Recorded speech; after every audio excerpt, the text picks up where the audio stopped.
Hola, yo soy Miguel Ángel Castellón González, soy de la Escuela Normal Superior. Hoy les vengo a presentar un tema muy interesante que es la economía de Colombia en el siglo XIX. Bueno, a continuación les voy a mostrar mi maqueta.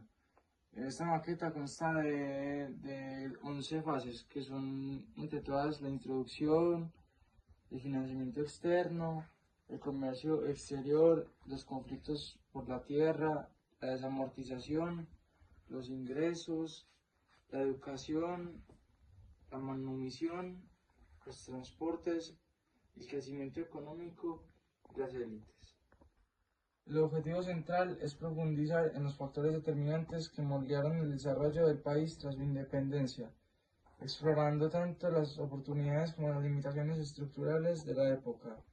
No solo buscar enumerar eventos históricos, sino analizar las instituciones y decisiones de las élites que, en un contexto de guerras civiles y cambios constitucionales constantes, definieron el rumbo de la economía nacional durante todo el siglo.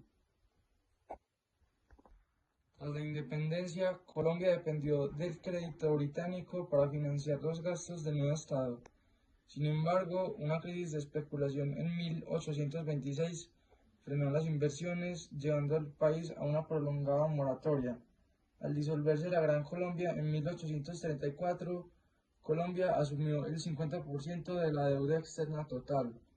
Durante el resto del siglo, la falta de ingresos constantes, agravada por la eliminación del monopolios como el del tabaco, disminuyó el pago, lo que derivó en constantes renegociaciones y la hipoteca de proyectos de infraestructura, como ferrocarriles para atraer capital.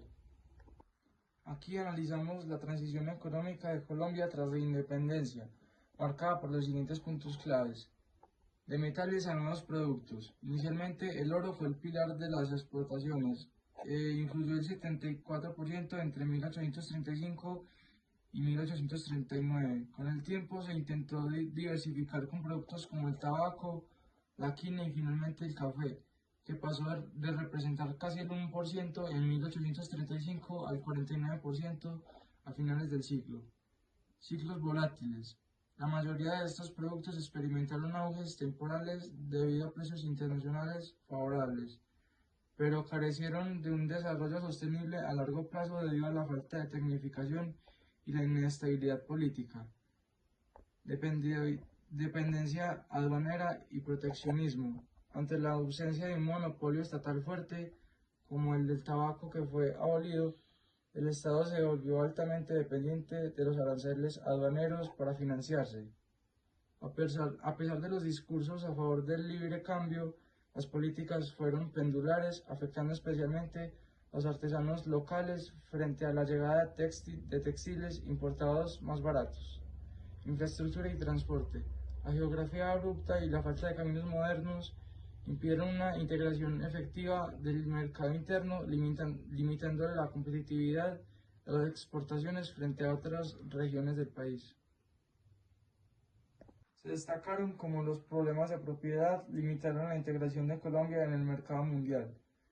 Crecimiento demográfico y colonización. La población creció de 2 a 5 millones entre 1851 y 1913, lo que impulsó la ocupación de tierras baldías, aunque el derecho informal y la falta de títulos claros frenaron el desarrollo. Adjudicación de baldíos. Inicialmente, las políticas favorecieron a los grandes terratenientes. Tras 1873 se buscó incentivar la exportación con adjudicaciones gratuitas, pero los altos costos de titulación impidieron que los pequeños colonos se formalizaran.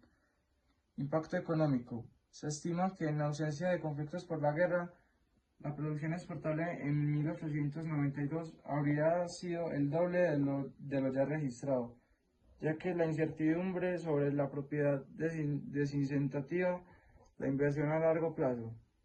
Contexto regional.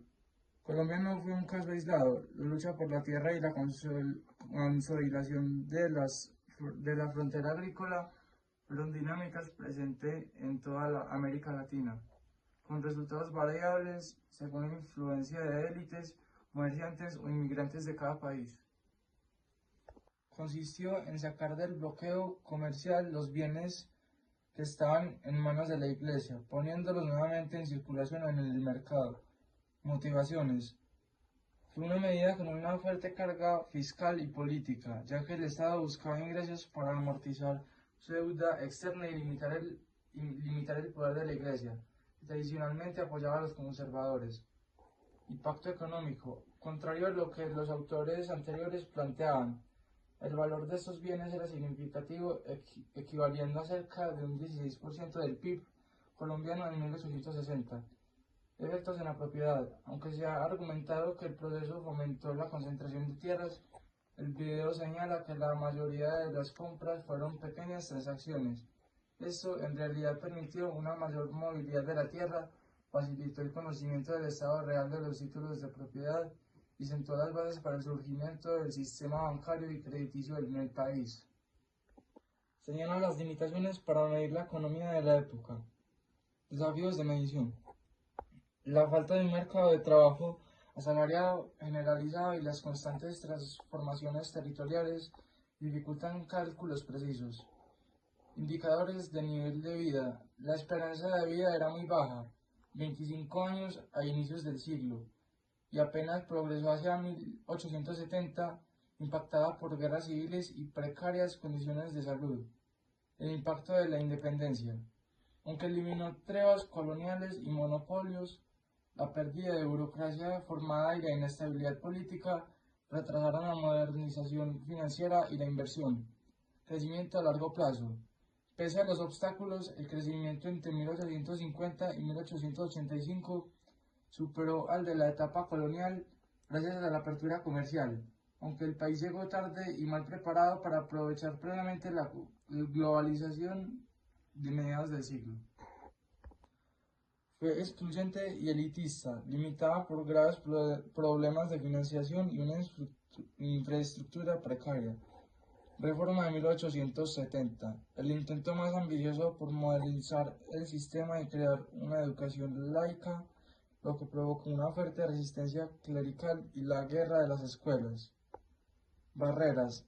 La dispersión geográfica, la falta de caminos y la necesidad de trabajo infantil impidieron que las clases bajas accedieran a la formación formal. Retroceso. Con la llegada de Rafael Núñez, la educación volvió a quedar bajo el control de la Iglesia, frenando su laicización. Fue un proceso largo y complejo para abolir la esclavitud. Gradualismo inicial.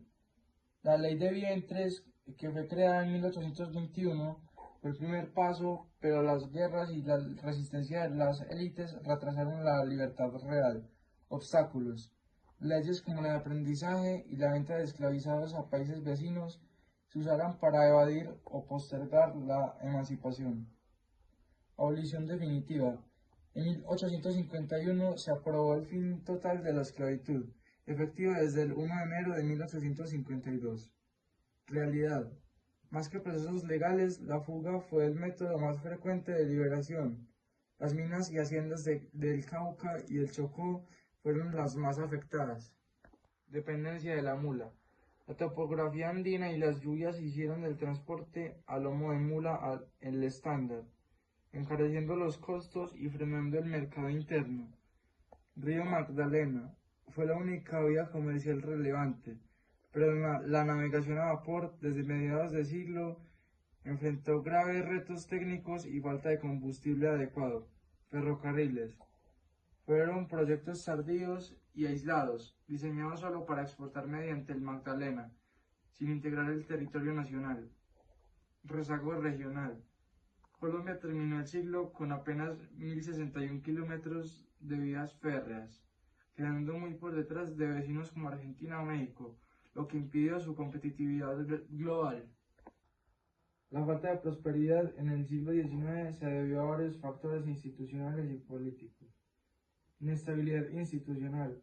La constante oscilación entre modelos constitucionales y la aplicación débil de la ley crean un ambiente de incertidumbre jurídica que desincentivó la inversión. Conflictos civiles. La polarización política y la falta de una tradición democrática llevaron a guerras constantes que alteraron el orden social y afectaron los derechos de propiedad. Impacto del federalismo. La Constitución de 1863 fragmentó el territorio en estados autónomos, impidiendo una política nacional coherente y un mercado interno unificado. Regeneración. Aunque la Constitución de 1886 centralizó el poder, su enfoque dogmático y represivo limitó el desarrollo educativo y crediticio, además de generar inestabilidad monetaria. Aquí analizamos por qué el país no logró la prosperidad esperada en el siglo XIX, presionando el papel de sus clases dirigentes y el impacto de sus instituciones. El caso de Antioquia. Se destaca como un modelo distinto al de Cundinamarca. En Antioquia, el poder político estuvo subordinado al económico, lo que permitió mayor estabilidad, protección a la propiedad privada y un enfoque decidido en la educación y la colonización. Crítica a la narrativa del desorden. El historiador Malcolm Deas desafía el dogma de que las guerras civiles fueron la causa principal del subdesarrollo. Argumenta que las guerras fueron cortas, con ejércitos pequeños, y que el respeto a la propiedad privada prevaleció, salvo casos específicos. Instituciones y desarrollo. Se debate que si la falta de progreso fue un resultado de la debilidad institucional o si, por el contrario, el poco desarrollo económico previo fue lo que derivó en la inestabilidad política y el desorden, invirtiendo la casualidad comúnmente aceptada. Y la conclusión fue que el Estado era muy pequeño y carecía de ingresos suficientes para generar un cambio estructural masivo, por lo que incluso en un escenario sin conflictos, los resultados económicos no habrían sido radicalmente distintos. Concluimos que el estancamiento económico de Colombia durante el siglo XIX no debe atribuirse exclusivamente a las guerras civiles. El país enfrentaba limitaciones estructurales profundas, como un estado pequeño con escasos ingresos, una geografía extremadamente compleja y una infraestructura de transporte deficiente, factores que habían dificultado el crecimiento económico incluso en un escenario de total paz.